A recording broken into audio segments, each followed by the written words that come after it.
ప్రభువైన యేసుక్రీస్తు నామములో మీ అందరికీ కూడా ప్రత్యేకమైనటువంటి వందనాలు తెలియజేస్తున్నాను.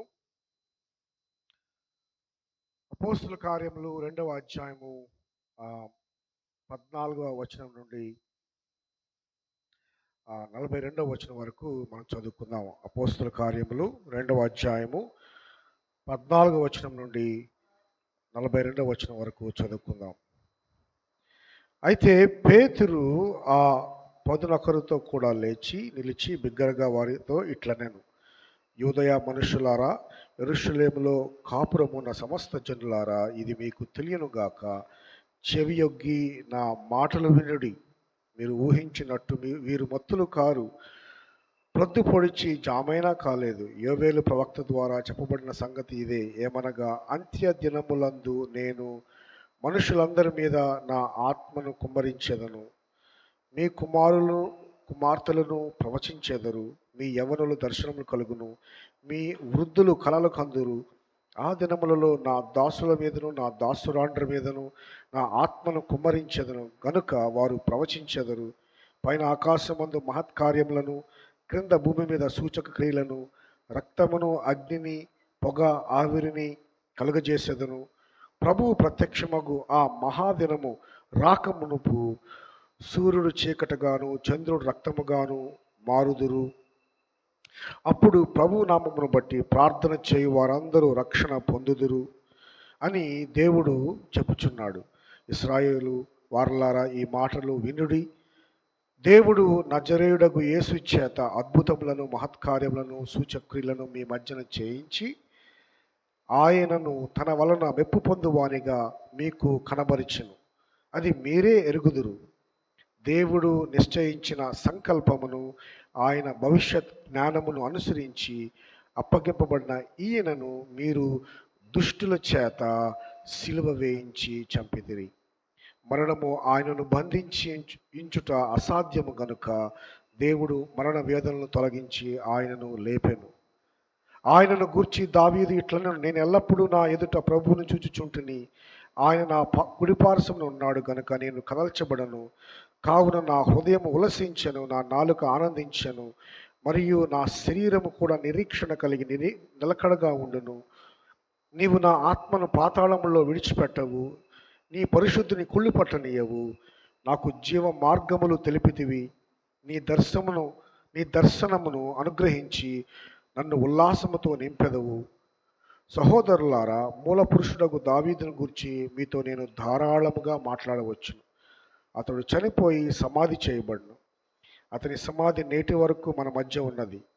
అతడు ప్రవక్త అయి ఉండను గనక అతని గర్భఫలములో నుండి అతని సింహాసనము మీద ఒకని కూర్చుండబెట్టుదును అని దేవుడు తనతో ప్రమాణపూర్వకముగా ఒట్టు పట్టుకున్న సంగతి అతడెరిగి, క్రీస్తు పాతాళములో విడువబడలేదనియు ఆయన శరీరము కుళ్ళిపోలేదనియు దావీదు ముందుగా తెలుసుకొని ఆయన పునరుద్ధానమును గుర్చి చెప్పెను. ఈ యేసును దేవుడు లేపెను. దీనికి మేమందరము సాక్షులము. కాగా ఆయన దేవుడి కుడిపార్శ్వమందు హెచ్చించబడి పరిశుద్ధాత్మను గూర్చిన వాగ్దానమును తండ్రి వలన పొంది మీరు చూచుచున్న దీనిని కుమ్మరించి ఉన్నాడు. దావీదు పరలోకమునకు ఎక్కిపోలేదు. అయితే అతడు ఎట్లనెను, నేను నీ శత్రువులను నీ పాదముల కింద పాదపీఠముగా ఉంచు వరకు నీవు నా కుడిపార్శ్వమున కూర్చుండమని ప్రభువు నా ప్రభువుతో చెప్పాను. మీరు సిలువ వేసిన ఈ యేసునే దేవుడు ప్రభువుగాను క్రీస్తుగాను నియమించాను. ఇది ఇశ్రాయేలు వంశమంతయు రూఢిగా తెలుసుకొనని వారు చెప్పాను. వారి మాట విని వారి హృదయంలో నొచ్చుకొని, సహోదరులారా, మేమేమి చేతుమని పేతురును కడమ అపోస్తులను అడగగా, పేతురు, మీరు మారు మనస్సు పొంది పాప క్షమాపణ నిమిత్తము ప్రతి వాడు యేసుక్రీస్తు నామమున బాప్తిస్మం పొందుడి. అప్పుడు మీరు పరిశుద్ధాత్మ అను వరమును పొందుదురు. ఈ వాగ్దానము మీకును మీ పిల్లలకును దురస్తులందరికీ, అనగా ప్రభువైన మన దేవుడు తన యొద్దకు పిలిచిన వారందరికీ చెందునని వారితో చెప్పాను. ఇంకను అనేక విధములైన మాటలతో సాక్ష్యం ఇచ్చి, మీరు మూర్ఖులకు ఈ తరమ వారికి వేరై రక్షణ పొందుడని వారిని హెచ్చరించెను. కాబట్టి అతని వాక్యమును అంగీకరించిన వారు బాప్తీసము పొందిరి. ఆ దినమందు ఇంచుమించు 3,000 మంది చేర్చబడిరి. వీరు అపోస్తుల బోధ యందును, సహవాసమందును, రొట్టె విరుచుటి యందును, ప్రార్థన చేయుటి యందును ఎడతెగక ఉండిరి. దేవుడి వాక్యమును మన వినికిడిలో బహుగా దీవించినగా. కాబట్టి ప్రార్థన చేసుకుని మనం దేవుని వాక్యాన్ని విందాం. అత్యంత ఘనత మహిమ కలిగినటువంటి మా గొప్ప తండ్రి, అవును ప్రభువా, నీ వంటి దేవుడు ఈ యొక్క విశ్వములో ఏ ఒక్కరునూ లేరు ప్రభువా. నీవే నిజమైన దేవుడవు, సర్వ సృష్టిని సృష్టించిన దేవుడవు. అంత మాత్రమే కాదు, నీ కృపలో నీ యొక్క వాక్యాన్ని పరిశుద్ధాత్మ ద్వారా మాకు వెల్లడిపరిచినందుకు నీ వందనాలు. నీ యొక్క వాక్యము అవును ప్రభువా మా యొక్క హృదయాలను తెప్పరిల్ల చేయును. నీ యొక్క వాక్యము రెండంచెలు గల వాడిగల ఖడ్గము కంటే పదునైనది ప్రభువా. నాయనా, నీ యొక్క వాక్యము జుంటి తేనె ధారల కంటే మధురమైనది. నీ యొక్క వాక్యము ప్రభువా వెండి బంగారముల కన్నా విలువైనది, కోరదగినది ప్రభువా. ఈ యొక్క ఉదయకాల సమయం ముందు మీరు మాతో మాట్లాడమని, నీ యొక్క ఆత్మశక్తిని మాకు అనుగ్రహించమని, నీ నామాన్ని బహింపరచుకొనమని ప్రభువైన యేసు క్రీస్తు నామంలో వేడుకుంటున్నాము తండ్రి, ఆమేన్. యొక్క ఉదయకాల సమయంలో మనము మొదటి తెస్సలోనికి రాసిన పత్రిక నుండి బ్రేక్ తీసుకొని ఈ యొక్క కొన్ని అంశాలను మనం ధ్యానిద్దాం. ఎందుకంటే నేను రీడింబర్ చర్చ్ ప్లాంట్లో ఏ అయితే అంశాలను వాళ్ళకు చెప్పాలని ఆశపడుతున్నానో అయ్యే అంశాలను మీతో కూడా పంచుకోవాలని చెప్పి ఆశపడుతున్నాను అనమాట. అయితే ఈ యొక్క సర్మన్, ఈ యొక్క వాక్యపు టైటిల్ ఏంటంటే ఆరోగ్యకరమైనటువంటి సంఘానికి ఉండాల్సిన ప్రాముఖ్యమైన లక్షణాలు. ఆరోగ్యకరమైన సంఘానికి ఉండాల్సిన ప్రాముఖ్యమైనటువంటి లక్షణాలు. మొదటి లక్షణం సంఘానికి సంఘస్థులకు. మొదటి లక్షణం ఏంటంటే సంఘస్థులకు మొట్టమొదటగా పశ్చాత్తాప హృదయాన్ని కలిగి ఉండాలి. మనం సంఘంలో చేర్చబడాలి అని అంటే మన యొక్క హృదయము మారు మనస్సు కలిగి ఉండాలి. ఉదాహరణకు మీరు ఒక ఆర్గనైజేషన్లో జాయిన్ అవ్వాలని అంటే 2 విషయాలు మీరు దృష్టిలో పెట్టుకోవాలి. ఒకటి ఏంటంటే ఆ ఆర్గనైజేషన్లో జాయిన్ అవ్వడానికి మీకు క్వాలిఫికేషన్ ఉండాలి.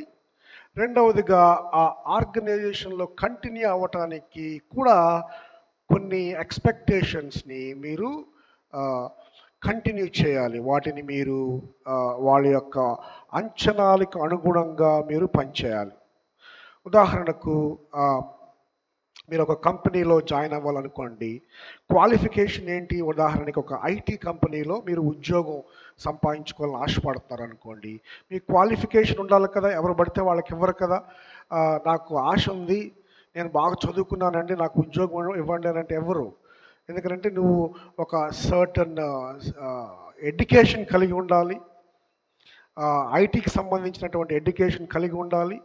అంత మాత్రమే కాదు, నీకు ఇంటర్వ్యూ చేస్తారు. ఇంటర్వ్యూలో నువ్వు వాళ్ళని సాటిస్ఫై చేయాలి, అప్పుడు నీకు ఉద్యోగం ఇస్తారు.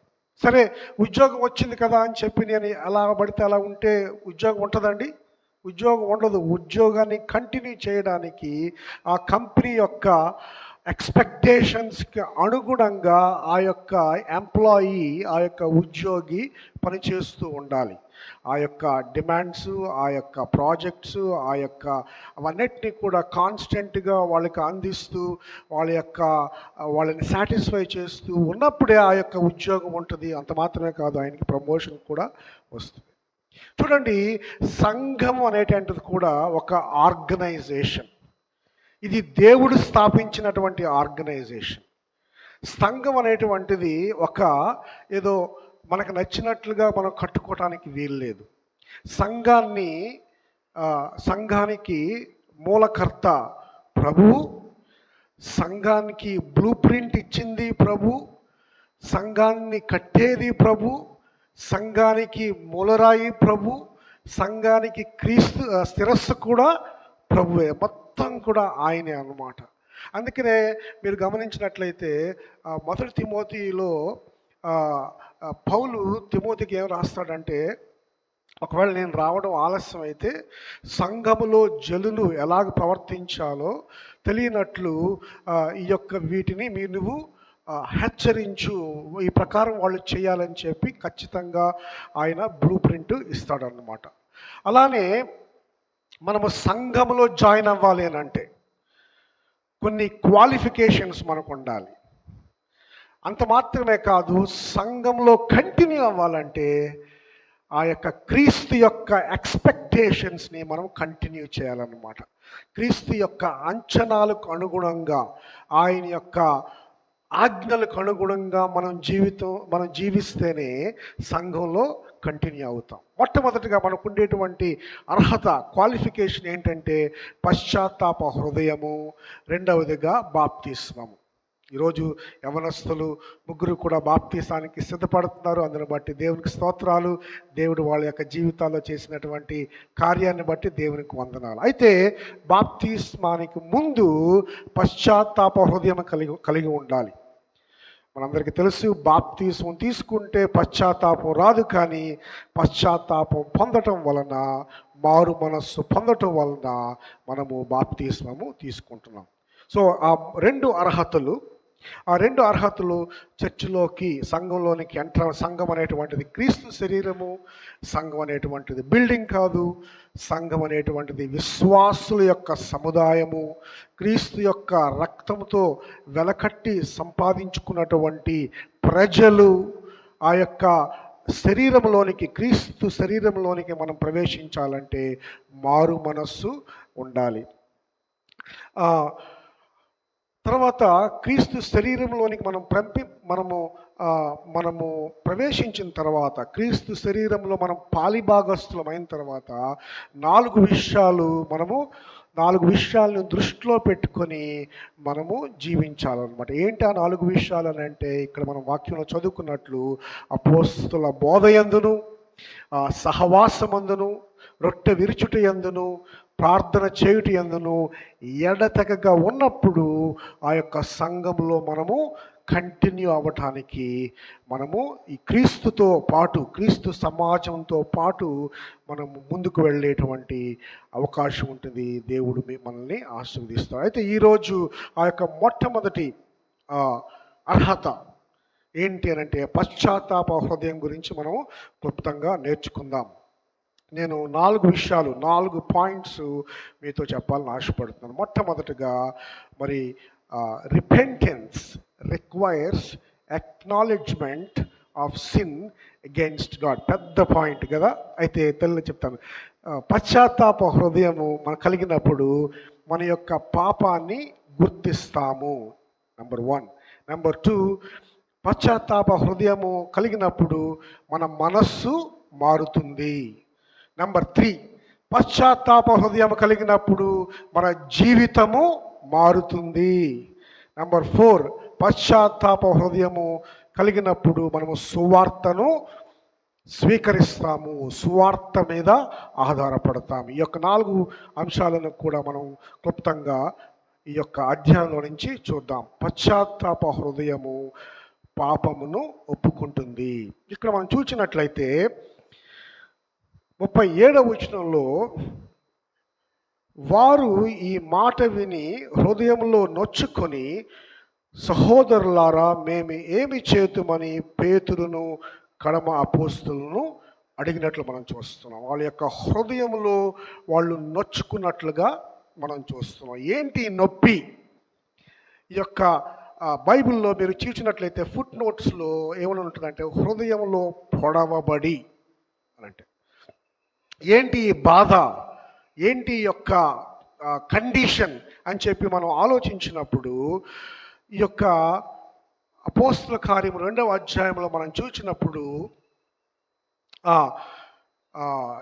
ఏ విధంగా ఈ యొక్క అపోస్తుల కార్యములు మొదలవుతుంది అని అంటే, మరి యేసు ప్రభు వారు ఆయన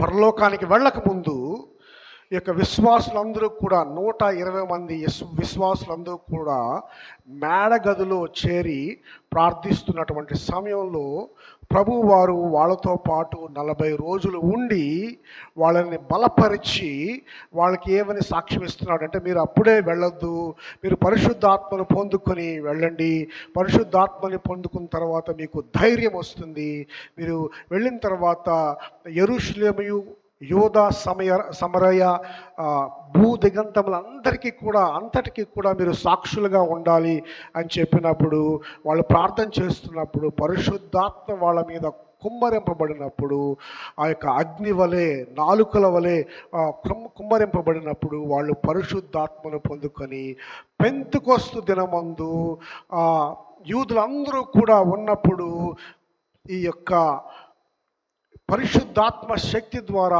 దేవుని వాక్యాన్ని ప్రకటించారు. అంత మాత్రమే కాదు, మరి ముఖ్యంగా పేతురు ఈ యొక్క దేవుని వాక్యాన్ని, సువార్తను ప్రకటిస్తున్నాడు.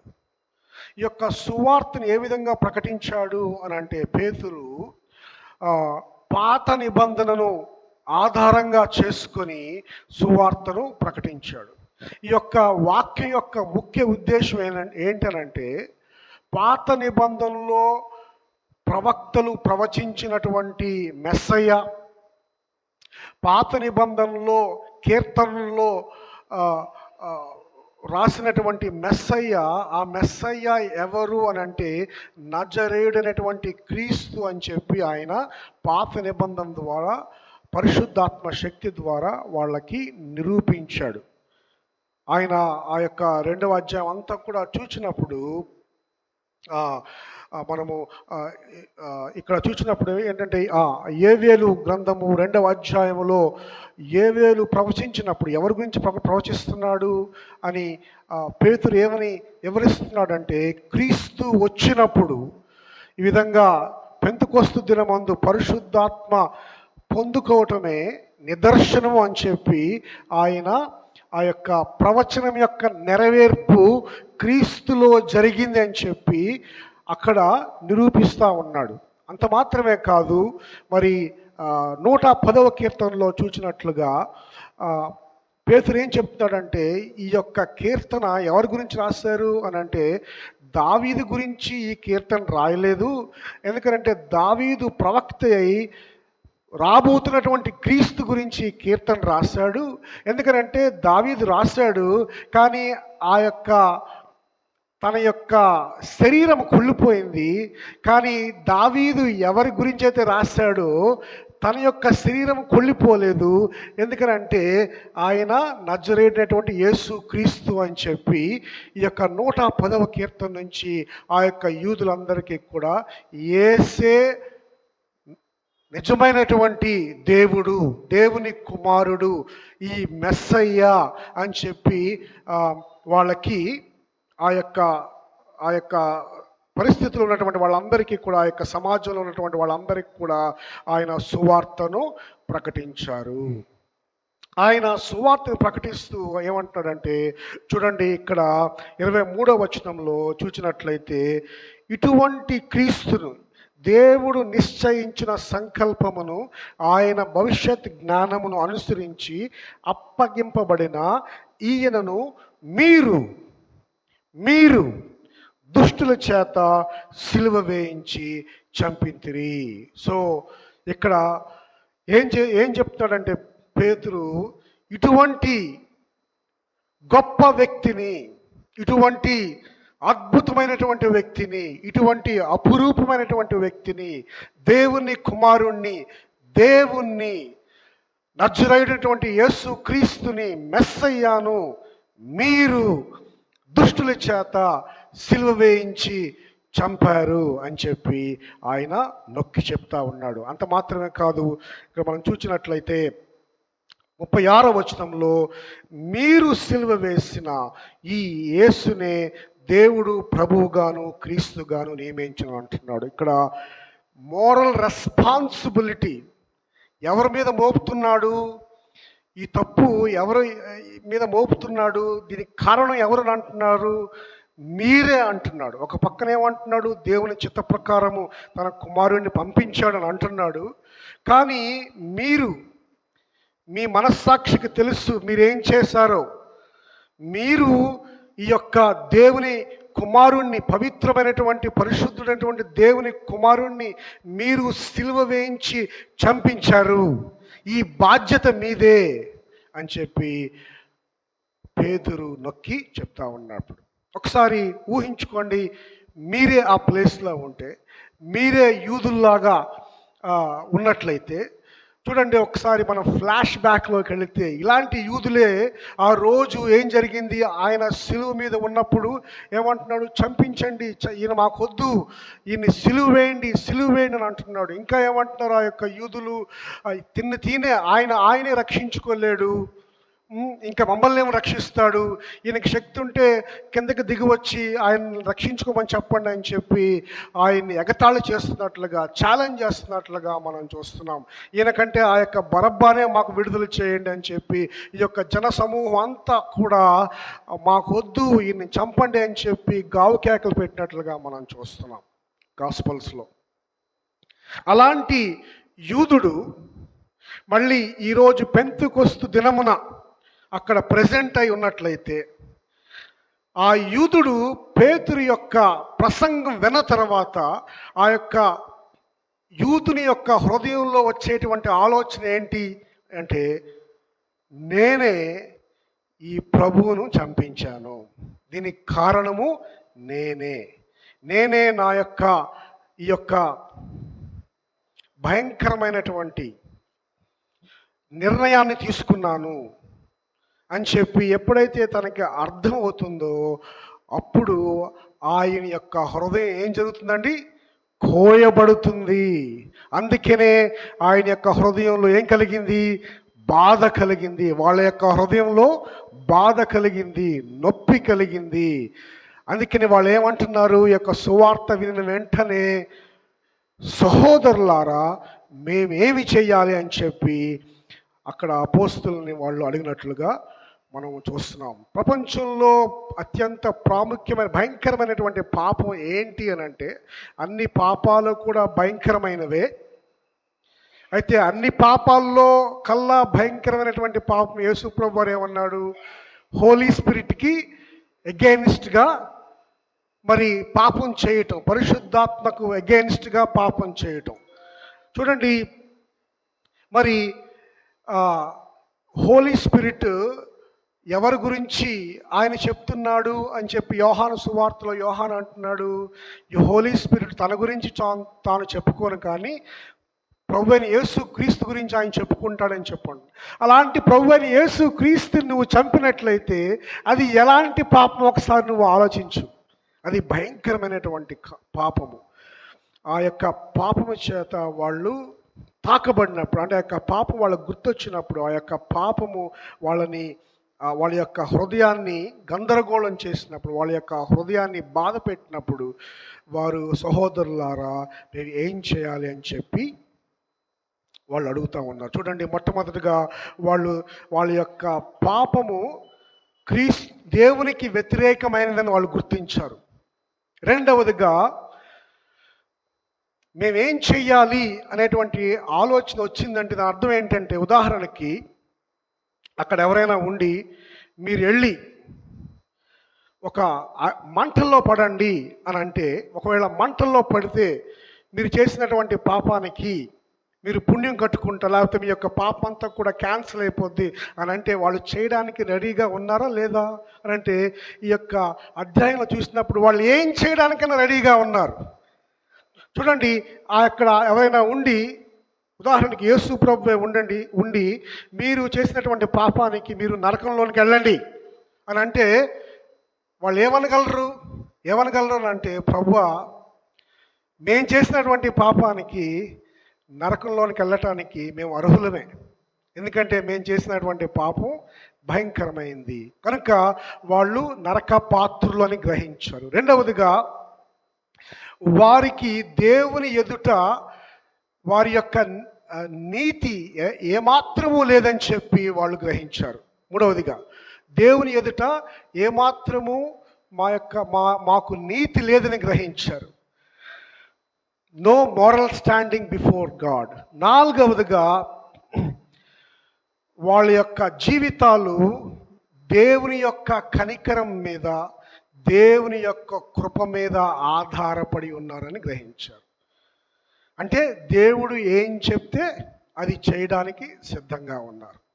ప్రభు ఏం చెప్తే అది చేయడానికి సిద్ధంగా ఉన్నారు. ఈ యొక్క 4 విషయాలు కూడా చాలా ప్రాముఖ్యమైనవి. అందుకే ఒకసారి మనం చూసినట్లయితే 51వ కీర్తనలో మనం చూసినట్లయితే దావీదు యొక్క పశ్చాత్తాపాన్ని మనం చూసినట్లయితే మొట్టమొదటిగా 51వ కీర్తన 1వ అధ్యాయం 1వ వచనంలో దావీదు ఏమంటాడంటే, have mercy on me O God అని అంటాడు అనమాట. అంటే నీ యొక్క కృపా బాహుళ్యము చొప్పున నన్ను కరుణించుము అని. అంటే దాని అర్థం ఏంటంటే, ప్రభువా నీవు కనికరం చూపించకపోతే నేను నశించిపోతాను, నువ్వు నా మీద జాలి పడకపోతే నేను బ్రతికే అవకాశం లేదు, నువ్వు నన్ను క్షమించకపోతే నేను నశించిపోతాను అని చెప్పి ఒక రకంగా 2 చేతులు కూడా జోడించి ప్రభు దగ్గర బతిమలాడుతున్నాడు. ప్రభువా నేను చేసినటువంటి పాపానికి నేను నరకపాత్రుడిని,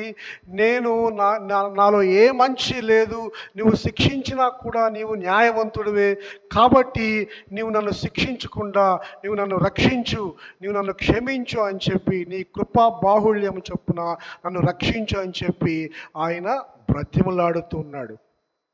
అందుకనే లూకాసు వార్త 18వ అధ్యాయంలో యేసు ప్రభువారు ఉపమానం చెప్పినప్పుడు ఒక పరిసయ్యుడు ఒక ట్యాక్స్ కలెక్టర్ సుంకరి ఆ యొక్క టెంపుల్ దగ్గరికి వెళ్ళినప్పుడు సుంకరి యొక్క ప్రార్థన ఎలా చేస్తున్నాడు? మొట్టమొదటిగా తల ఎత్తుకోవడానికి ధైర్యం చాలక తన యొక్క గుండెలు బాదుకొనొచ్చు ఏమంటున్నాడు? ఈ యొక్క పాపినైన నన్ను కరుణించుము అని అంటున్నాడు. కరుణ అనంత అర్థం ఏంటంటే, ఒక పశ్చాత్తాప హృదయం కలిగి ఉంటే మొట్టమొదటిగా నీకు నాకు అర్థమయ్యేది ఏంటనంటే, దేవుని కనికరము మీద మన యొక్క జీవితాలు ఆధారపడి ఉన్నాయి. అంటే దాని అర్థం ఏంటంటే, దేవుడు మనల్ని శిక్షించగలడు, దేవుడు మనల్ని రక్షించగలడు. దేవుడు శిక్షించినా ఆయన న్యాయవంతుడే, దేవుడు రక్షిస్తే అది ఆశీర్వాదం. వాస్తవంగా లెక్కలు అంటే న్యాయపరంగా మాట్లాడాలి అంటే, తప్పుకు అంటే పాపం యొక్క జీతము మరణము, మనకు ఖచ్చితంగా శిక్ష పడాల్సిందే అని చెప్పి దేవుని దగ్గర, ప్రభువా నా పాపాన్ని ఒప్పుకుంటున్నాను, నేను శిక్షకు పాత్రుణ్ణి, నీవు న్యాయవంతుడు అయినప్పటికీ కూడా నీవు నన్ను కనికరించు మనం అంటూ ఉంటాం కదా, సార్ అవకాశం ఉంటే చూడండి సార్ అంటాం కదా. ఆ విధంగా దేవుని ఎదుట ప్రభువా నన్ను క్షమించు, నీ కరుణ చొప్పున నన్ను బ్రతికించు అనేటువంటి ఆ యొక్క అవగాహన ఖచ్చితంగా ఉన్నప్పుడే నీ యొక్క హృదయానికి, నీ యొక్క జీవితానికి పశ్చాత్తాపము వస్తున్నట్లుగా మనం చూస్తున్నాం. అంత మాత్రమే కాదు, 51వ కీర్తన 4వ అధ్యాయంలో 4వ వచనంలో దావీదు ఏమంటున్నాడంటే, నీకు కేవలము నీకు మాత్రమే పాపము చేసి ఉన్నాను అని అంటున్నాడు. చూడండి, ఇక్కడ ఈ యొక్క అపోస్తుల కార్యంలో 2వ అధ్యాయంలో కూడా పేతురు తన యొక్క ఆర్గ్యుమెంట్ లేకపోతే తన యొక్క వాక్యాన్ని అంతటినీ కూడా ఎవరి మీద దృష్టిలో పెడుతున్నాడు? మీరే చేశారు. దాని అర్థం ఏంటంటే, ఆ ప్రజలు దేవునికి వ్యతిరేకంగా పాపం చేస్తారనేటువంటి అండర్స్టాండింగ్ వాళ్ళకి రావాలి. మనం పాపం ఒప్పుకున్నప్పుడు మన యొక్క వ్యక్తిగత జీవితాల్లో లేకపోతే మరి ఎలాంటి పరిస్థితుల్లో అయినా ఆ యొక్క పాపం ఒప్పుకున్నప్పుడు మనం ప్రజలతో ఒప్పుకుంటాం, అది సరే. అయితే ప్రాముఖ్యంగా మనము పాపము దేవునికి వ్యతిరేకంగా చేశామని చెప్పి దేవుని సన్నిధిలో మన యొక్క పాపములను ఒప్పుకోవాలి. ఎందుకంటే ప్రతి పాపము కూడా దేవునికి వ్యతిరేకమైనది. It's a sin against a holy God. ఈ పరిశుద్ధమైనటువంటి మనల్ని పుట్టించి, మనల్ని పెంచి, మనల్ని బ్రతికించి, మనకి సమస్తాన్ని అనుగ్రహించి, మనకి మెస్సయ్యాను అనుగ్రహించి మనం నడిపిస్తున్నటువంటి దేవునికి మనము వ్యతిరేకంగా, అందుకని it's a rebellion, it's a treason. అని ఏమంటారు? ట్రీజన్ అంటే ఏంటి? ఏంటి మనము ద్రోహం అన్నమాట, రాజద్రోహం. ప్రతి పాపం కూడా ద్రోహం. దాన్ని మనం మినిమైజ్ చేయడానికి వీలు లేదు. దేవుని ఎదుట ఏం చేయాలంటే, ప్రభువా నీకు వ్యతిరేకంగా నేను తప్పు చేస్తాను, క్షమించు. ఆ రోజు మేమేం చేయాలి అని చెప్పి వాళ్ళు అడిగినప్పుడు, వాళ్ళ హృదయం వెనకాల ఉన్న వాళ్ళ యొక్క ఆంతర్యంలో ఉన్నటువంటి ఆలోచన ఏంటంటే, ప్రభువా నేను మిమ్మల్ని మీకు వ్యతిరేకంగా పాపం చేశాం, భయంకరమైన పాపం చేశాం, మమ్మల్ని క్షమించండి, మేమేం చేయాలనేటువంటి ఆ యొక్క దేవునికి వ్యతిరేకంగా ఈ యొక్క పాపం చేశారని చెప్పి వాళ్ళు చాలా స్పష్టంగా తెలుసుకుంటున్నారు. రెండవదిగా, పశ్చాత్తాపము అనేటువంటిది మన యొక్క మనస్సును మారుస్తూ ఉంటుంది, మనస్సును మారుస్తుంది. చూడండి, పశ్చాత్తాపము, మారు మనస్సు అనేటువంటి రెండు పర్యాయ పదాలు. చాలాసార్లు క్రైస్తవ సమాజంలో ఈ మాట మాట్లాడుతూ ఉంటారనమాట. ఏంటనంటే, బ్రదర్ మీరు మారు మనస్సు పొందారా, సిస్టర్ మీరు మారు మనస్సు పొందారా అని చెప్పి అడుగుతూ ఉంటారు. దాని అర్థం ఏంటి? కొన్నిసార్లు ఓవర్ యూజ్ చేయటం వల్ల కొన్నిసార్లు దాని యొక్క అర్థాన్ని మనం మర్చిపోతూ ఉంటాం. వాస్తవంగా మీరు మారు మనస్సు పొందారా అని అంటే దాని అర్థం ఏంటంటే, మీరు ప్రభు పట్ల మీ మనస్సును మార్చుకున్నారా, మీరు మీ పట్ల మీ వైఖరిని మార్చుకున్నారా. ఇక్కడ ప్రభు పట్ల మీ మనస్సును మార్చుకున్నారు అని అంటే, అంతకుముందు చూడండి, ఇప్పుడు మనం సాక్ష్యాలు విన్నాం. అంతకుముందు ప్రభువుని ఏ విధంగా మనం చూసేవాళ్ళం? కేవలం ఒక సహాయం చేసేటువంటి వ్యక్తిగాను, లేకపోతే మన ప్రార్థనలు ఆలకించే వ్యక్తిగాను, లేకపోతే మన ప్రమాదంలో ఉన్నప్పుడు మనకి సహాయం చేసే వ్యక్తిగాను, ఒక మంచి దేవుడుగానే మనం చూసేవాళ్ళు. ఒకవేళ మనం హిందువులు అనుకుంటే ఆయన కూడా ఒక మంచి దేవుడు అనుకునే వాళ్ళమేమో, లేకపోతే మనం ముస్లిమ్స్ అనుకుంటే ఒకవేళ యేసు ప్రభు ఒక ప్రాఫెట్ అనుకునే వాళ్ళేమో, మనం జూయిష్ అనుకుంటే ఆ యేసు ప్రభు కూడా ఒక మంచి జూ అనుకునే వాళ్ళమేమో. అయితే నువ్వు మారు మనస్సు పొందితే మొట్టమొదటిగా యేసు ప్రభు ఎడల నీ దృక్పథం మారుతుంది. అదే మారు మనస్సు. నువ్వు ఏమని రియలైజ్ అవుతావంటే, ఈయన దేవుని కుమారుడు, ఈయన దేవుడు, ఈయన మెస్సయ్య, ఈయన నన్ను పుట్టించాడు, ఈయన నన్ను రక్షించాడు, ఈయన సమస్తాన్ని కూడా ఆయన నడిపిస్తున్నాడు, ఈయన లేకపోతే నా జీవితం లేదనేటువంటి అండర్స్టాండింగ్ మొట్టమొదటిగా నీకు వస్తుంది. రెండవదిగా, నీ ఎడల నీ దృక్పథం మారుతుంది. ఏంటి నీ ఎడల నీ దృక్పథం అని చూడండి. మారు మనస్సు పొందకముందు ఎవరినన్నా కూడా మీరు వెళ్ళి ఒక ఇంటర్వ్యూ చేస్తారనుకోండి. ఉదాహరణకి ఈ రోజులు అందరూ కూడా చిన్న చిన్న మైకులు పట్టుకొని ఇంటర్వ్యూలు చేస్తున్నారు కదా, యూట్యూబ్లో చూస్తూ ఉన్నాం కదండి. అలానే మీరు కూడా మైక్ పట్టుకొని ఆ ప్రజల దగ్గరికి వెళ్ళి ఈ క్వశ్చన్ అడిగారు అనుకోండి, ఏమండి మీరు మంచోళ్ళ అని చెప్పి అడిగితే 100కి 99% ఏం చెప్తారండి? చాలా మంచోడండి నేను చాలా నైస్ పర్సన్ అండి, ఏవో చిన్న చిన్న లోపాలు నాకు ఉండొచ్చు, నేను చారిటీ చేస్తాను, నేను టైంకి ట్యాక్స్ కడతాను, నా పిల్లల్ని పోషించాను, పెంచాను, పెద్ద చేస్తాను, నేను చాలా మంచోడిని. అఫ్కోర్స్ ఎవరికైనా లోపాలు ఉంటాయండి, లోపాలు లేనటువంటి వాళ్ళని చూపించండి చూద్దాం అని చెప్పి ప్రతి ఒక్కళ్ళు కూడా వాళ్ళ యొక్క జీవితాల్ని జస్టిఫై చేసుకుంటారు. కానీ నీకు మారు మనసు వస్తే మొట్టమొదటిగా నువ్వేమని గుర్తిస్తావండి? నేను పాపిని అని గుర్తిస్తావు. అయ్యో నాకు అర్హత లేదు, నేను నరకపాత్రుణ్ణి. ఒక మాటలో చెప్తే నేను మంచివాణ్ణి కాదు, నేను పాపి, నేను చెడ్డవాణ్ణి అండి, యేసు ప్రభు నన్ను రక్షించి. ఒకసారి నేను నా సాక్ష్యాన్ని మా స్నేహితులతో పంచుకుంటా ఉన్నప్పుడు నేను పాపిని అన్నప్పుడు, పాప నువ్వు పాప ఏంట్రా బాబు అని చెప్పి అన్నారు అనమాట. బట్ ఫ్యాక్ట్ ఏంటంటే వాళ్ళకి జ్ఞానోదయం అవ్వలేదన్నమాట.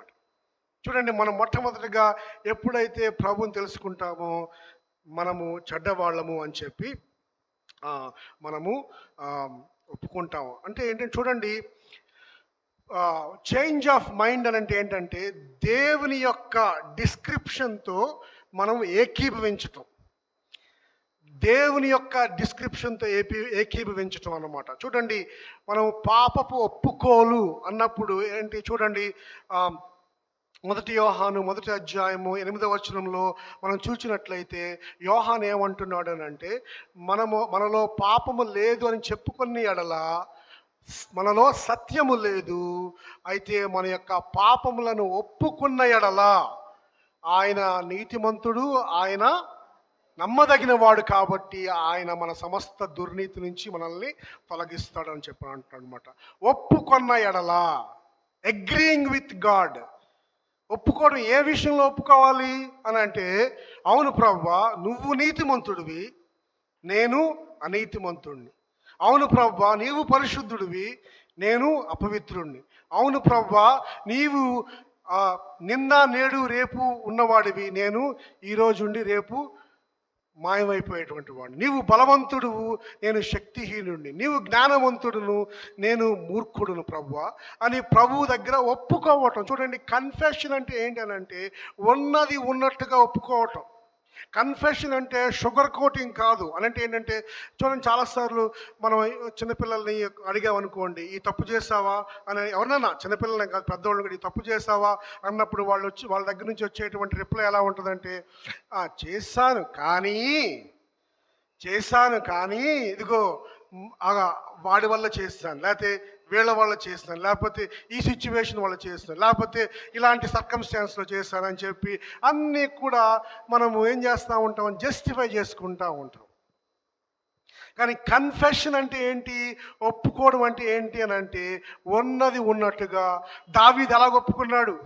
దావీదు మరి 51వ కీర్తనలో ఎలా ఒప్పుకుంటున్నాడు, నేను నీతిమంతుడిని కాదని ఒప్పుకుంటున్నాడు, నేను మూర్ఖుడిని ఒప్పుకుంటున్నాడు, నేను పశుప్రాయుడిని ఒప్పుకుంటున్నాడు. ఆ విధంగా మనము దేవుని ఎదుట మనల్ని మనం తగ్గించుకొని, ప్రభువా నేను పాపిని, ఆ యొక్క సుంకర ఎలా ఒప్పుకుంటున్నాడు, ఆ విధంగా మనము దేవునితో అగ్రీ అవ్వటం అన్నమాట. ఆ విధంగా ఈ వీళ్ళ జీవితాల్లో కూడా మనం చూసినట్లయితే వాళ్ళు దేవునితో వాళ్ళు ఒప్పుకుంటున్నట్లుగా మనం చూస్తున్నాం. ఆ యొక్క మాట అర్థం ఏంటంటే, మేము ఏం చేయాలి అనేటువంటి ఆ యొక్క మాట వెనకాల ఉన్నటువంటి ఆంతర్యం ఏంటనంటే, దేవుడు ఏది చేయమంటే అది చేయడానికి సిద్ధంగా ఉన్నారు. దేవుని యొక్క ఆ యొక్క ప్రణాళికకి, దేవుని యొక్క వాక్యానికి వాళ్ళు లోబట్టానికి, దేవుని యొక్క డిస్క్రిప్షన్కి వాళ్ళు లోబట్టానికి, ఒప్పుకోవటానికి వాళ్ళు సిద్ధంగా ఉన్నారు. మూడవదిగా, పశ్చాత్తాప హృదయము మన జీవితంలో ఖచ్చితంగా మార్పును తీసుకొస్తుంది. పశ్చాత్తాపం అనేటువంటిది కేవలం ఎమోషనల్ థింగ్ మాత్రమే కాదు. చాలామంది ఏమనుకుంటారంటే, నాకు పశ్చాత్తాపం వచ్చిందని చెప్పి చాలా బాధపడుతూ ఉంటారు, విచ్ ఈజ్ గుడ్. ఎందుకనంటే చూడండి, ఎమోషన్స్ అనేటువంటివి చెడ్డవి కావు, ఎమోషన్స్ అనేటువంటివి మంచివే. ఎందుకంటే కీర్తనలో ఎన్నిసార్లు మనం కీర్తనకారుడు చూసి, ప్రభువా నా యొక్క కన్నీళ్లలో ఆ యొక్క తేలియాడుతున్నానని చెప్పి అంటాడు, నేను కన్నీరు కారుస్తున్నాను అంటున్నాడు. సో కన్నీరు అనేటువంటిది ఈ యొక్క దేవుని వాక్యంలో ఇట్స్ వెరీ ఫ్రీక్వెంట్, మనం ఫ్రీక్వెంట్గా చూస్తూ ఉంటాం. కానీ సంతోషం కానివ్వండి, ఇవన్నీ ఎమోషన్స్ ఆర్ గాడ్స్ గిఫ్ట్. కాకపోతే రిపెంటెన్స్ అనేటువంటిది ఏంటనంటే, మనం సీక్రెట్గా ప్రభు దగ్గర ఒప్పుకొని బయటకు వచ్చిన తర్వాత మనము వేరే విధంగా ప్రవర్తించడానికి అవకాశం లేదు. రిపెంటెన్స్ అంటే ఎలాంటిదంటే, సీక్రెట్గా మనం ప్రభు దగ్గర ఒప్పుకుంటే బయట కూడా ఒప్పుకోవడానికి సిద్ధపడతాం అన్నమాట. ఎందుకనంటే మన యొక్క హృదయంలో దేవుడు చేసేటువంటి కార్యాన్ని మనం చెప్పకుండా ఉండలేము. దేవుడు చేసినటువంటి ఆ అద్భుతాన్ని మనము దాచిపెట్టడానికి ప్రయత్నం చేయము. పరిశుద్ధాత్మ శక్తి ద్వారా మనం ఏంటంటే నిజాయితీగా పబ్లిక్లో కూడా ప్రభు కొరకు ఒప్పుకోవడానికి, మార్పు చెందినటువంటి జీవితాలు చాలా స్పష్టంగా మన జీవితంలో కనిపిస్తాయి అన్నమాట. అందుకని చూడండి, వీళ్ళు కేవలము బాధపడి ఏదో గదిలోనికి వెళ్ళి మళ్ళీ మరుసటి రోజు నుంచి ఎందుకులే, ఒకవేళ నేను ఒప్పుకుంటే నాకు చాలా శ్రమలు వస్తాయి, వీళ్ళందరి మధ్యలో వాళ్ళందరూ కూడా యూదులు కదా, నా యొక్క బంధుమిత్రులు అందరూ యూదులు కదా, వాళ్ళందరూ కూడా మళ్ళీ నన్ను వెలేస్తారేమో, లేకపోతే నన్ను ఇబ్బందుల పాలు కలుగజేస్తారు, ఎగతాళి చేస్తారు, ఇవన్నీ ఎందుకు, మనం సీక్రెట్గా యేసు ప్రభుని ఫాలో అవుదాం అనుకుంటే అది నిజమైనటువంటి మారు మనస్సు కాదు. ఎందుకనంటే వీళ్ళు పబ్లిక్గా ఒప్పుకుంటున్నారు, మేము ఏం చేయాలి అని అంటున్నారు. అని అంటే రిస్క్ తీసుకోవడానికి సిద్ధంగా ఉన్నారు. ఎందుకు ఆ రిస్క్ తీసుకోవడానికి సిద్ధంగా ఉన్నారంటే నిజమైనటువంటి మారు మనస్సు వాళ్ళ యొక్క హృదయంలో పరిశుద్ధాత్మ ద్వారా జరిగింది కాబట్టి బయటకు కూడా రిస్క్ తీసుకోవడానికి సిద్ధపడతారనమాట. ప్రమాదం వచ్చినా, ప్రళయం వచ్చినా, శోధనలు వచ్చినా, ఎన్ని అవమానాలు వచ్చినా ఏది చేయడానికైనా వాళ్ళు సిద్ధంగా ఉన్నారు. చూడండి, there is no secret disciple in Christianity. నేను సీక్రెట్గా యేసు ప్రభు నమ్ముకుంటా అనేటువంటిది బైబిల్ డిక్షనరీలో లేదండి. చూడండి, చాలామంది యవనస్తులు కావచ్చు, మనం ఏంటి చూడండి, బయట నేను యేసు ప్రభు శిష్యుడిని అని చెప్పుకోవడానికి మనం సిగ్గుపడతా ఉంటాం. నిజమైనటువంటి మారు మనస్సు ఎప్పుడైతే వస్తుందో బయట కూడా, పబ్లిక్లో కూడా యేసు ప్రభు శిష్యుడు అని చెప్పుకోవడానికి మనం సిద్ధపడం. చూడండి, యేసు ప్రభు శిష్యుడిని అని చెప్పుకుంటే కొన్ని రిస్క్స్ ఉంటాయి. అంతమే కాదు, ఇతరుల దగ్గర నుంచి కొంత ఎక్స్పెక్ట్ చేస్తారు కూడా.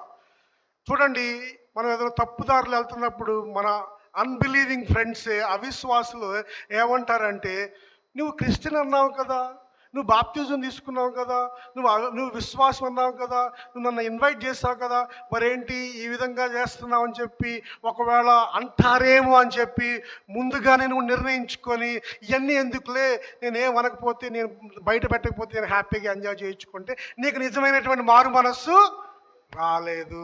నిజమైనటువంటి మారు మనస్సు నీకు వచ్చినట్లయితే నీవు దేవుణ్ణి వెంబడించటానికి సిద్ధంగా ఉంటావు.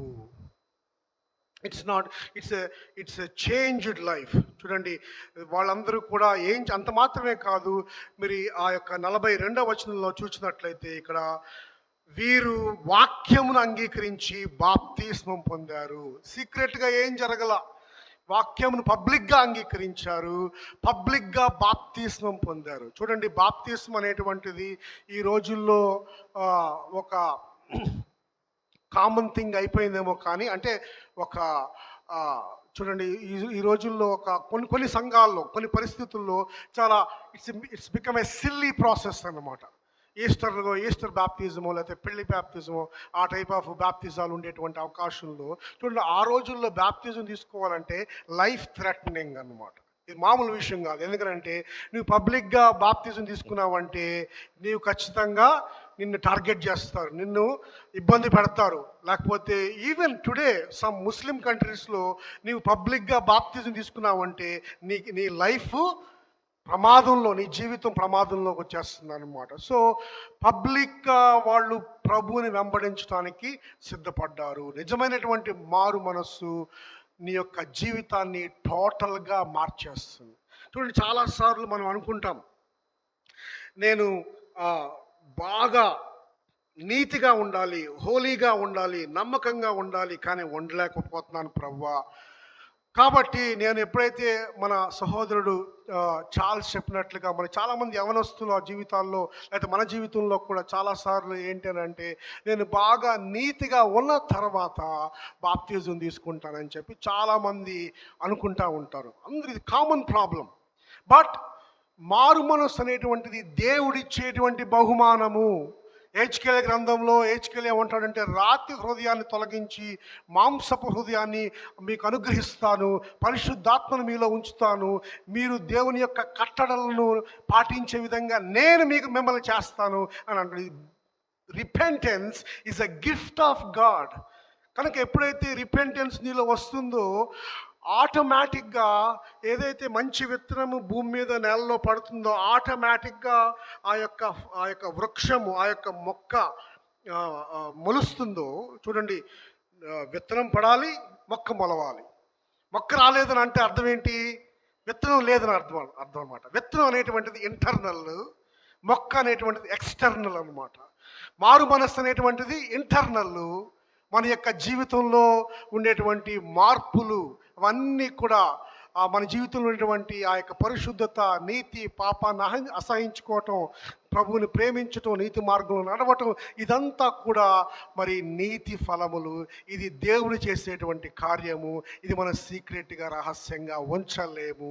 దాన్ని బట్టి ఆ మారు మనస్సును బట్టి దేవునికి మనము వందనాలు చెల్లించాలి. చివరిగా మారు మనస్సు సువార్తను పశ్చాత్తాపం పొందితే నీవు సువార్తను ఖచ్చితంగా నీవు అంగీకరిస్తావు. 2వ అధ్యాయము 38వ వచనంలో మనం చూసినట్లయితే, మీరు మారు మనస్సు పొంది పాప క్షమాపణ నిమిత్తము ప్రతి వాడు యేసు క్రీస్తు నామమున బాప్తిస్మం పొందుడి అని చెప్పి ఇక్కడ ఆయన అంటున్నాడు.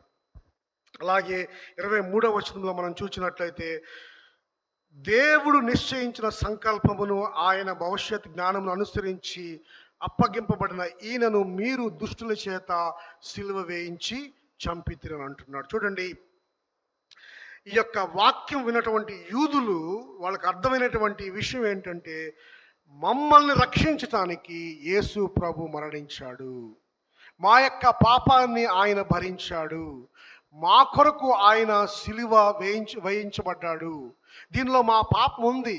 కానీ దేవుని యొక్క మహాకృపను బట్టి దేవుడే మాకు పాప క్షమాపణ అందించటానికి ఈ కార్యాన్ని ఆయన అనుమతించాడు. దేవునికి అందును బట్టి వందనాలు, యేసు ప్రభువుని బట్టి వందనాలు అని చెప్పి ఆ యొక్క సువార్తను వాళ్ళు అంగీకరించారు. పాప క్షమాపణ. అందుకని చూడండి, ఎఫెసీయులకు రాసిన పత్రిక 1వ అధ్యాయము 5-7 వచనాలు నేను ముగిస్తానండి. ఎఫెసీయులకు రాసిన పత్రిక 1వ అధ్యాయము 5-7 వచనాలు మనం చూసినట్లయితే పౌలు ఈ విధంగా రాస్తున్నాడు. చూడండి, మధ్య నుంచి నేను చదువుతున్నాను. యేసు క్రీస్తు ద్వారా తనకు కుమారులుగా స్వీకరించుటకై మనలను ముందుగా తన కోసము నిర్ణయించుకొని, మనము తన ఎదుట పరిశుద్ధులమును నిర్దోషమునే ఉండవలని జగత్తు పునాది వేయబడక మునిపే ప్రేమ చేత ఆయన క్రీస్తులో మనల్ని ఏర్పరచుకును. 7వ వచనం, దేవుని కృప మహదైశ్వర్యమును బట్టి ఆ ప్రియుని యందు ఆయన రక్తము వలన మనకు విమోచనము, అనగా మన అపరాధములకు క్షమాపణ మనకు కలిగి ఉన్నది. చూడండి ఏమంటున్నాడు పేతురు, మీరు పాప క్షమాపణ నిమిత్తము యేసు క్రీస్తు నామములో బాప్తిస్మం పొందని అంటున్నాను. అర్థం ఏంటంటే, మీ పాప క్షమాపణ నిమిత్తము యేసు ప్రభు మీ కొరకు ఏదైతే చేశాడో ఆయన కార్యాన్ని మీరు మనస్ఫూర్తిగా నమ్మి దాన్ని స్వీకరించి, ఆయన ఇచ్చినటువంటి త్యాగాన్ని మీరు స్వీకరించి, మీ కొరకు మీకు బదులుగా ఆయన చనిపోయాడని చెప్పి మీరు గుర్తించి, మిమ్మల్ని రక్షించడానికి ఆయన చనిపోయాడని చెప్పి గుర్తించి, ఆయన తిరిగి లేచాడని మీరు గుర్తించి ఆయన నామమందు మీరు ప్రార్థించినప్పుడు మీకు పాప క్షమాపణ కలుగుతుంది. ఆ పాప క్షమాపణను బట్టి సంతోషంతో మీరు వెళ్ళి బాప్తిస్మం తీసుకోండి అని చెప్పని అంటున్నాడు అనమాట. చూడండి, పశ్చాత్తాపం అనేటువంటిది it's not just an emotional thing.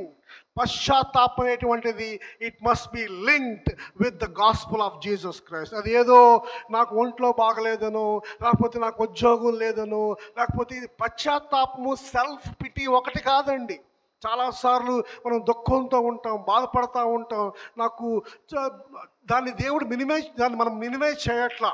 చూడండి, బాధపడుతుంటే మనం ఎక్కిరించట్లా, లేకపోతే నువ్వు బాధపడకూడదు అని అంటలా. కాకపోతే పశ్చాత్తాపం అంటే ఏంటో చెప్తా. పశ్చాత్తాపం అంటే ఏంటంటే, సువార్త ద్వారా వచ్చేదే నిజమైనటువంటి మారు మనస్సు. సువార్తకు అదనంగా అవతల వచ్చేది మారు మనస్సు కాదు. అదేంటనంటే ఎమోషనల్ థింగ్. అదేంటంటే ఒక రకమైనటువంటి సాడ్నెస్ అన్నమాట. సాడ్నెస్ వేరు, నిజమైనటువంటి సువార్త ద్వారా వచ్చేటువంటి పశ్చాత్తాపం వేరు. మనం ఈరోజు మనం దేని గురించి మాట్లాడుకుంటామంటే, సువార్త ద్వారా, యేసు ప్రభు ద్వారా నా హృదయం తాకబడింది, యేసు ప్రభును తను నా కొరకు రక్తం చిందించాడు, యేసు ప్రభు నా యొక్క పాప భారాన్ని మోసాడు, నా శాప భారాన్ని మోసాడు, నేను పొందాల్సిన నా ఉగ్రతను ఆయన పొందాడు. ఎంత గొప్ప ఆశ్చర్య కార్యం చేశావు ప్రభు, నీకు వందనాలు అని ఎప్పుడైతే నీ హృదయంలో నీవు యేసు ప్రభువుకు కృతజ్ఞత చెల్లిస్తావో, మనస్ఫూర్తిగా ఆయనకు వందనాలు చెల్లిస్తావు, మనస్ఫూర్తిగా ఆయన ఎదుట నీ పాపాలను ఒప్పుకుంటావో, అప్పుడు నీ జీవితంలో పశ్చాత్తాపం కలుగుతుంది. అది సువార్తకు ద్వారా వచ్చినటువంటి పశ్చాత్తాపం. కాదు కానీ లోక సంబంధమైనటువంటి మారు మనస్సు, లోక సంబంధమైనటువంటి దుఃఖము మారు మనస్సును కలుగు చేయదు. దేవుని సువార్త ద్వారా, యొక్క దుఃఖం ద్వారా నీవు మారు మనసు పొందాలి. కనుక మొట్టమొదటిగా సంఘంలో చేరాలి అని అంటే, క్రీస్తు యొక్క సంఘంలో చేరాలి అని అంటే, నీకు నాకు ఉండాల్సినటువంటి మొట్టమొదటి అర్హత ఏంటంటే పశ్చాత్తాప హృదయము కలిగి ఉండాలి. ఈ యొక్క 4 విషయాలు కూడా మనం ఎప్పుడు కూడా ధ్యానం చేసుకోవాలి. అలాగే ఈ సంఘంలో ఉన్నటువంటి విశ్వాసులకు చెప్పేటువంటి ఆ యొక్క హెచ్చరిక లేకపోతే రిమైండర్ ఏంటంటే, మార్టిన్ లూథర్ ఏమన్నాడంటే, repentance begins when we're born again and it ends when we die. ఏమన్నాడు అంటే, రిపెంటెన్స్ అనేటువంటిది, పశ్చాత్తాపం అనేటువంటిది మనము తిరిగి జన్మించినప్పుడు మొదలయ్యి చనిపోయేంత వరకు కూడా కంటిన్యూ అవుతూనే ఉంటుందంట. దాని అర్థం ఏంటి? ప్రతిరోజు కూడా మనము పశ్చాత్తాపం పొందాలి. ప్రతిరోజు కూడా మనం మారు మనస్సు పొందాలి. ప్రతిరోజు కూడా మన యొక్క పాపములను ఒప్పుకోవాలి. ప్రతిరోజు కూడా పాపములను విడిచిపెట్టాలి. ప్రతిరోజు కూడా పరిశుద్ధాత్మ శక్తితో ఆ యొక్క పాపంతో పోరాడి పాపాన్ని జయించి దేవునితో సంతోషము సమాధానాన్ని పొందుకోవాలి. ఇది చేయంగా చూడండి, మన తెలుగులో సామెత ఉంది కదా, తినగా వేము తీగా ఉన్నట్లు మన పశ్చాత్తాపం పొందంగా మన జీవితాల్లో మెల్లగా మనము యేసు ప్రభు యొక్క మార్పులో, ఆయన యొక్క రూపంలోనికి మనము మరల్చబడతా ఉంటాము. దాన్ని ఏమంటారంటే శాంక్టిఫికేషన్ అని అంటారు అనమాట. మనం పర్ఫెక్ట్గా అవ్వం, కానీ మరి దినములు గడిచే కొలది మనము యేసు ప్రభు యొక్క సన్నిధిలో మనం మార్చబడం. చివరిగా ఎవరైతే ఇంకా పశ్చాత్తాపం పొందలేదో నా ప్రియ సహోదరి సహోదరుడా, ఈరోజే ఈ క్షణమే పశ్చాత్తాపం పొంది మారు మనస్సు పొంది ఈ పాపములను ఒప్పుకొని దేవుని ఎదుట సాగిలపడి ఆయన యొక్క ఇచ్చేటువంటి క్షమాపణను పొందుకో. ఆయన దగ్గరికి వచ్చేవారిని ఆయన ఎంత మాత్రము త్రోసివేయడు. పశ్చాత్తాపం పొందుకొని బాప్తిజం తీసుకొని సంఘంలో చేరుట ద్వారా ఎంతో సంతోషము, ఎంతో సమాధానం. దేవుడి మాటలు మన వినికిడిలో బహుగా దీవించునుగాక. ఆమె ప్రార్థన చేసుకుందాం.